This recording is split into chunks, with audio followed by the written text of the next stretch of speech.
నాకెప్పుడు మీ మీద ఒక చిన్న అపోహ ఏంటంటే, మీరెప్పుడు గూడా 'హను రాఘవపూడి' గారికే ద బెస్ట్ ఇస్తారు. ఎందుకంటే మిమ్మల్ని ఇంట్రొడ్యూస్ చేశారు గాబట్టి అని అనిపించేది.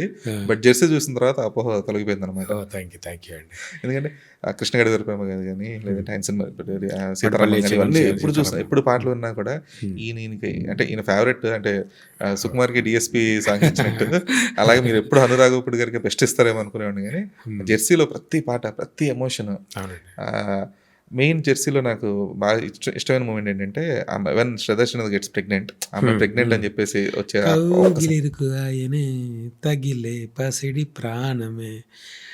ఇక్కడ మీకు ఒక ఇంట్రెస్టింగ్ విషయం చెప్పాల్సింది ఏంటంటే, ఈ 'జెర్సీ' మూవీకి ఏ పాట ముందు లేదండి. అంటే పాటకి షూట్ చేయడం లేదు, జరగలేదు. ముందు అన్ని మాంటేజెస్ షూట్ చేసిన తర్వాత లాస్ట్లో మ్యూజిక్ ఇచ్చాడు అనిరుద్ధ్. ఓహో!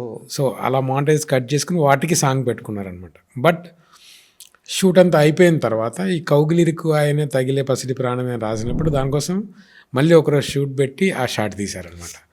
వై బికాజ్ ఇవన్నీ పాటలు లేనప్పుడు తీసిన మాంటేజెస్. సో దానికోసం మళ్ళీ తీశారు. మాకు ముందు ఇచ్చింది ఓన్లీ అదేంటో కానీ ఉన్న పాటుగా ఆ పాటల్లో ఫస్ట్ ఫ్లాష్ బ్యాక్ వరకు ముందు ట్యూన్ ఉండింది. అందుకే అలా అది కొంచెం అక్కడ లిప్ కూడా ఉంటుంది.